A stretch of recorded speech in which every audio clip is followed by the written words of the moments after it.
Hey everyone, in this video we're going to be diving into something that might not be the most exciting topic in the world, but trust me, it is one of those adulting things that's actually super important. So we're going to be talking about life insurance. If you don't know me, my name is Tobin Short. I'm a nuclear Navy veteran turned financial professional. I am an independent advisor and life and health insurance broker. By the end of this video, you're going to get what life insurance is all about, how it actually works, and most importantly, whether you need it in your life right now. So if you need to, go grab a drink, maybe a bite to eat, get comfortable, and let's go ahead and jump right in. Alrighty, real simple here, right? The disclosure, this presentation video is intended for educational and informational purposes only, right? It does not constitute an offer or solicitation of a sale or anything like that. You need to have a proper consultation with a qualified advisor. So what exactly is life insurance? If we strip away all the jargon, it's pretty straightforward. Okay, it's basically a deal between you and an insurance company. Okay, you pay them some money regularly, and they promise to pay a chunk of money to whoever you choose when you pass away. All right, so think of life insurance like this. It is a financial safety net for the people you care about. If something happens to you, they get the death benefit, right? That money, okay? That helps them stay afloat financially, okay? Kind of gives you some peace of mind and financial security for them. All right, so the types of life insurance, there are two main types of life insurance. First, there is term life insurance, the most simple type of life insurance here. This covers you for a specific period, 10, 20, 30 years, right? Sometimes even 40, okay? If you pass away during that time, your family gets the benefit. If you outlive the term, the coverage just ends, it expires, right? Pretty simple, okay? Then there's permanent life insurance, right? That's exactly what it sounds like. Coverage for your entire life as long as you keep paying the for that coverage, right? It also has this thing called cash value that builds up over time, which you can actually tap into while you're still alive, right? So we're going to be able to get into the nitty-gritty of these different types of insurance in other videos because permanent life insurance can also be broken down into a few different ones as well. And for now, just remember term is temporary, permanent is permanent. All right, think of it like renting versus owning a home. Okay?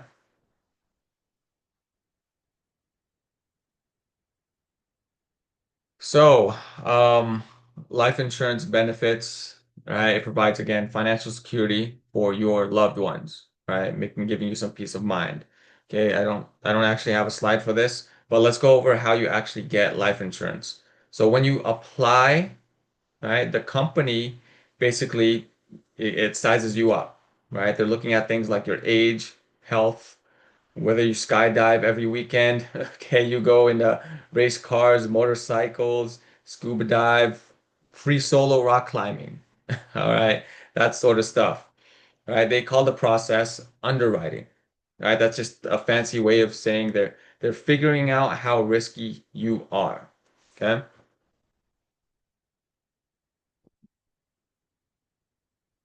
Right, so based on all those things I mentioned, they're going to figure out your premium, right? That's what you pay for the insurance coverage. The younger you are, the younger and healthier you are, the less you're going to pay. All right. So again, factors affecting premiums, your age, your health status, right? If you've got any pre-existing conditions, any pre-existing diagnosis, right? I always tell people, right, you are one doctor's appointment, one prescription med away, and of course, one accident or illness away from actually being not being qualified for life insurance or just not having as good of a rate as you could have gotten. Okay? Your family medical history, right? As well, that's going to affect it. Your lifestyle, right? Again, risky activities, smoking, dangerous hobbies, The coverage amount, of course, is going to affect how much the premium is going to be, and then your type of policy, whether it's term or permanent, right? Remember, the term is the more affordable option, right? But it is temporary, okay? Again, we're going to be able to go over the the the different characteristics and the benefits of having one or the other, maybe a combination of both, right? But once your policy is active, you're going to pay those premiums regularly. That could be monthly, quarterly, semi-annually, or annually, whatever works for you. As long as you keep paying, your coverage is going to stay. Now, there are also things like paid up, right? But that's going to be for later videos. So the claims process. So if you pass away while the policy is active and in force, okay, it's up to date in payments. Your beneficiaries, that's the people you chose to receive the benefits, the money, which could be your loved ones, friends, charities, or any other entity. They file a claim with the insurance company. Right, so it's also very important that the beneficiaries actually know about the life insurance policy or policies, right? And that they are in contact, preferably with the agent that actually worked with you, on the policies. All right. We've had plenty of stories of people really having family members pass away and not knowing about any life insurance. And then, later down the line, it could be a few months, a few years even, they find papers for a life insurance policy. All right. So it's very, very it's essential that your beneficiaries know about it, right? And it's in your estate plan. Okay. But after they verify everything, the company is going to pay out the death benefit. It usually comes in as a lump sum that's also tax free, right? And your family can use this money for whatever they need. Right? They can pay off the mortgage, cover college tuition expenses, replace your income that's been lost because of your passing, or handling funeral costs. Right? There's no strings attached to how it is used. It is really up to them, right? Or if you get an estate plan going again, another video, right? But just a preview, or if you get an estate plan going with a trust, right? Then it kind of has to be, specific instructions have to be followed in terms of how that benefit is used. Okay, so the million-dollar question here, right? Do you actually need life insurance? Okay, so of course it's going to depend on your situation. But in general, if anyone relies on you financially, you probably should have it. And of course, there's also the care factor. If you care for your loved ones, right? And that could be, of course, the people that rely on your dependents, right? It could be your parents, siblings, okay? If you care to leave something behind, then you should probably have life insurance. Well, let's go ahead and break down some situations where life insurance makes a lot more sense. Right? If you've got a partner, you're married, right? And they depend on your income. So think about that. If you aren't around anymore, could they still pay the bills? Could they keep the house? Could they maintain their lifestyle? Right? And I'm not talking about necessarily like going out and buying Gucci purses, right? All the time, okay? Unless you want to make sure that they're funded for that type of lifestyle, okay? If you have kids, if you're a parent, life insurance can make sure that they're taken care of through childhood and maybe even help with college expenses down the road or whatever you want to make sure that your kids have later in life. If you're a homeowner, if you've got some debt, okay, that someone else might be stuck with, again, like a mortgage, car loans, private student loans, personal loans, credit card debts, right? You want to make sure that gets covered. If you're a business owner, if you own a business, life insurance can help keep things running or give your partners the cash to buy out your shares. All right. Um, or maybe you just want to leave something behind. Okay? Leave a legacy for your family, friends, or again, a cause that you really care about. Okay.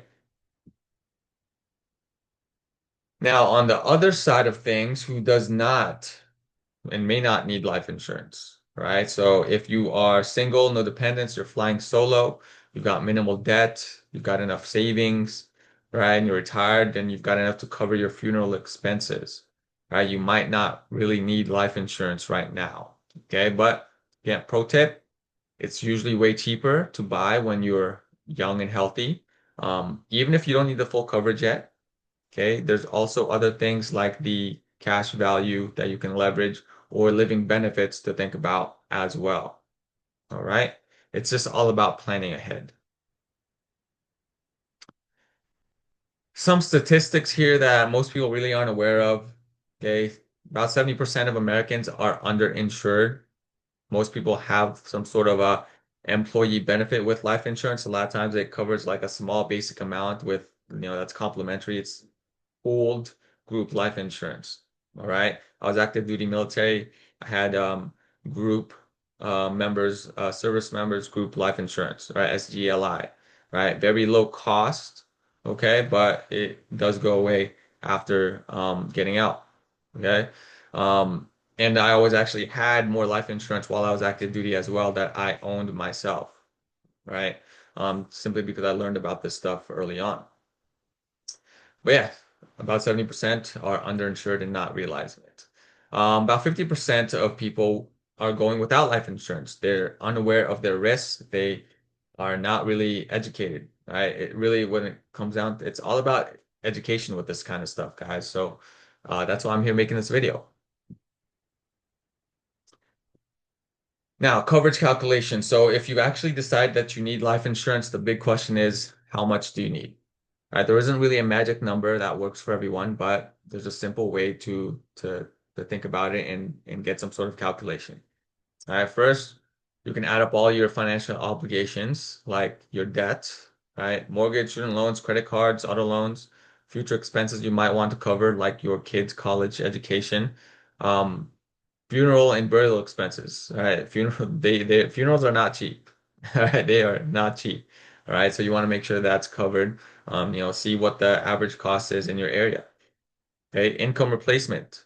Typically, we want to do about 5 to 10 times of what you make annually every year. Okay, so it's going to cover that 5 to 10 years of lost annual income if, in the worst case scenario that you pass away. Then you can subtract what you already have in place, things like savings, investments, any other life insurance you might already have, and other assets that could be sold if needed. Or you can not subtract those things and say that you're actually, that's all stuff you want to make sure gets passed down. Okay. A lot of us, we created, built these assets, investments, business that we don't want to just basically, throw away to these expenses, right? Or have to get sold. Okay, we want to be able to pass them down. That's, how the wealthy create and become generationally wealthy. All right. Again, that's up to you. That's a personal choice. Okay.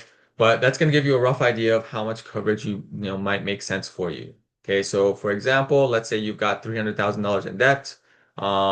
Maybe you want to provide $500,000 to replace your income at about 50,000 a year. All right, so that's 10 years of lost income, and you've already got 100,000 in savings. So that means you might want to aim to have around 700,000 to $800,000 in coverage that hopefully you can qualify for as well. All right. So yeah, that's benefits of life insurance, right? Again, financial security, peace of mind, your legacy planning, and also have some tax advantages. Right? So life insurance in a nutshell. It's basically a way for you to make sure your loved ones are financially okay after you're gone. Common misconceptions about life insurance. Okay. It's too expensive, right? A lot of people don't realize there's actually a lot of different options out there to meet your needs and budgets. Okay. You also have to think about this. This is another way to think about it, right? From a different perspective. Think about how expensive it is for you or a family member not to have it. Okay, maybe you've got some experience with that personally, or you know of any friends, right, or the family that's experienced that where they've lost a loved one and no life insurance in place. Okay. I've definitely seen a lot of that. I have seen a lot of that. Okay. And maybe you've seen some people that who had life insurance and it's kind of changed their lives. Obviously, you can't, get that person back, but the, you know, it just helps, right? It just helps in that whole process. Okay. Misconception number two, I don't need it. Right? Really, anyone can benefit from coverage. Okay. Again, there's the cash value of it and then living benefits.